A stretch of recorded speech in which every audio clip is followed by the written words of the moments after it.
Okay, now we try to find the determinant of a matrix using the cofactor of the matrix. So, a 3x3 matrix can also use the cofactor. Okay, so we have once again the equation as I have introduced a while back. Again, so the cofactor is equal to -1 multiplied by the determinant, ay the row plus the column, and this beta ij is the determinant of the n-1 by n-1 matrix obtained by deleting yung row I and j. So, para mas maintindihan natin, we have to solve a problem. Example, we have a matrix A. Given, we have 2, -4, and 5.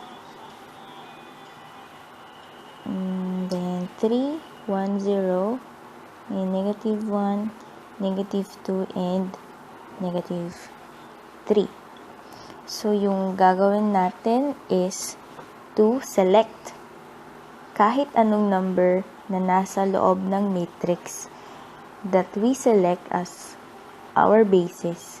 We will be able to solve for the determinant. I mean, not the number, but the row pala, row.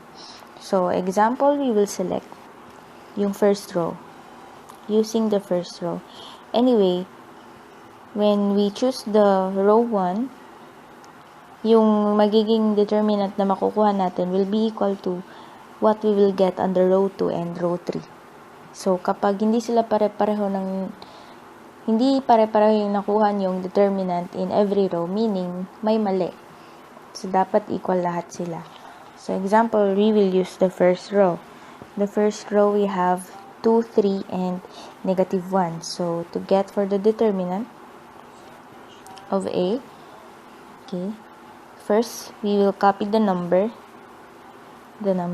2, and then, based from the equation, we will multiply it by -1 raised to the column plus the row. So, the row plus the column, you have row 2, row 1 plus column 1. So, that is 1 plus 1. Ayan. And then, multiplied by the beta. So, ito yung tinatawag nating beta. So, ito yung kinuha nating number. So, meaning, ito yung i-omit natin by deleting yung row, and the column. So, yung matitira na lang is this part. So, that is the cofactor determinant of the number 2.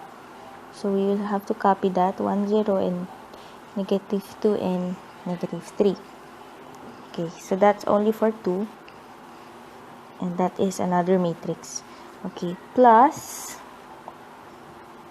we have 3. 3 multiplied by -1 raised to, that is row 1 plus column 2. So, that is 1 plus 2 multiplied by our cofactor matrix. Okay. So, kapag si 3 yung basis natin, i-omit natin yung column, yung row na member ng 3, tsaka yung column. So, yung may iwan is, we have -4, that, -4, 5, -2, and -3. So, we will write -4, 5, -2, and -3. Okay. Pero meron pa. So, we have -1. So, I'll just write it here. That is -1 multiplied by -1 times row, raised to row 1 plus column 3. So, 1 plus 3. Tapos, yung matrix niya.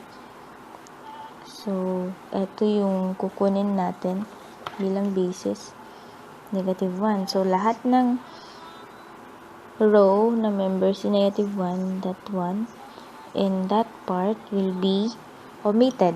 So, ito lang yung matitirang matrix. We have negative 4, 5, 1, and 0.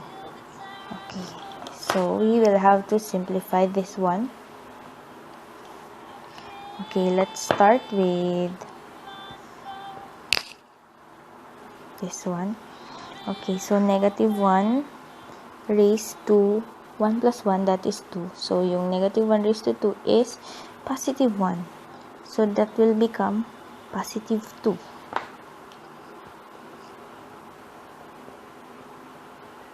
Okay, multiplied by,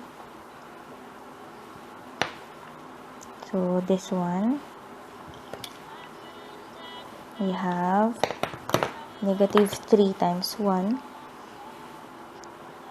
negative 3 times 1, and then minus 0 times negative 2. Okay, then we have, okay, negative 1 raised to 1 plus 2, that is 3, that will become negative 1, multiplied by 3, that will become negative 3, multiplied by the determinant, so we have negative 4 times negative 3 minus negative 2 times 5. And then we have the last one in at the bottom. So, negative 1 raised to 4, that will become positive 1, multiplied by negative 1, so that is still negative 1, times, so, negative 4 times 0 minus 5 times 1.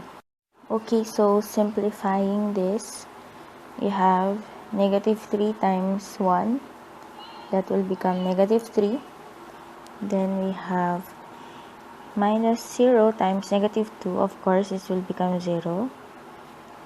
And this one, negative 4 times negative 3 is 12.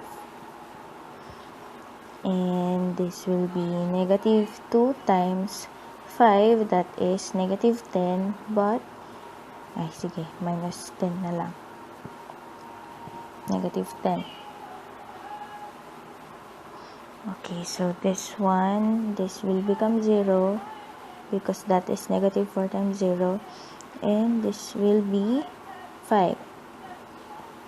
Okay, so rewriting that, we now have, so negative 3 minus 0, of course, that will be negative 3 na lang, and 12 minus negative 10, that makes it 12 plus 10, and that will become 22. Okay, so 3 times 22, and minus 1 times, this will be 0 minus 5, that is negative 5.